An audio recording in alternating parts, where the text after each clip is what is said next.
Yeah ចាំបន្តិចបងប្អូនថ្ងៃនេះមានកម្លាំងមកដល់កន្លែងហើយអ្នកខ្លះចង់បែងហើយអ្នកណាខ្លះចង់បានអីបងចេញឲ្យទាំងអស់បងចេញឲ្យទាំងអស់ឡានឈប់គៀនផ្លូវម៉ាស៊ីននៅបន្លឺក្មេងៗក្នុងក្រុមភ្នែកនៅងងុយចាំបន្តិចទៅថ្ងៃនេះបងប៉ៅដកលុយពីហោប៉ៅកុំបារម្ភរឿងថ្លៃដកលុយពីហោប៉ៅកុំបារម្ភរឿងថ្លៃរសជាតិផ្អែមមុតត្រជាក់ដល់បេះដូងចាក់ចូលក្នុងខ្លួនឲ្យមានកម្លាំងខ្លាំង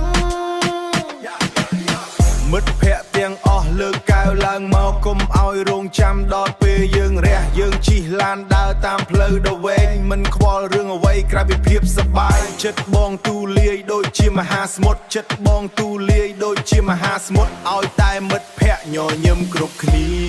ញញឹមគ្រប់គ្នាលើកកែវឡើងលើកកែវឡើងបងប៉ៅមិត្តបងប៉ៅមិត្តទឹកខ្មៅផ្អែកម្លាំងពេញខ្លួនមិត្តភ័ក្តិសប្បាយចិត្តធំដូចមេអត់មានទើសទាល់បងចេញឲ្យស្រាទឹកដោះគោខាប់លេជាមួយទឹកខ្មៅទឹកកកពេញកែវរងាដល់ឆ្អៅទឹកកកពេញកែវរងាដល់ឆ្អឹង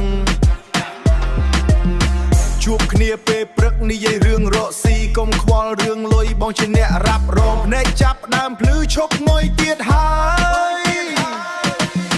រៀបចំខ្លួនទៅយើងចេញទៅមុខជិះឡានដើរលេងតាមមាត់ទន្លេមានបងនៅក្បែរមិនឲ្យពិបាករស់នៅឲ្យលយដូចក្មេងក្នុងក្រុងរស់នៅឲ្យលយដូចក្មេងក្នុងក្រុងលុយកាក់ចាយទៅមិនចេះអស់ទេសំខាន់យើងជួបជើជ័យកំសាន្ត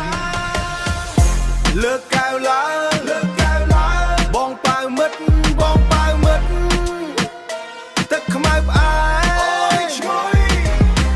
កម្លាំងពេញខ្លួនមិត្តភ័ក្តិសប្បាយចិត្តធំដូចមេអត់មានទើសទាល់បងចេញឲ្យស្រាញញឹមឲ្យស្រស់ព្រោះចិត្តយើងរីករាយលុយកាក់រឿងតូចមិត្តភាពរឿងធំហៅថែមមួយកែវបើនៅមិនទាន់គ្រាន់យើងត្រូវកាលបឿនដូចឡានប្រណាំងបុកកែវនេះពិសេសពេញក្នុងសរសៃឈាមគ្រប់គ្នារឹងមាំចេញទៅរកលុយដៃកាន់កែវជួជាងក្រុមយើងឡើយតោះយើងទៅកម្លាំងពេញហើយបងប៉ៅទៀត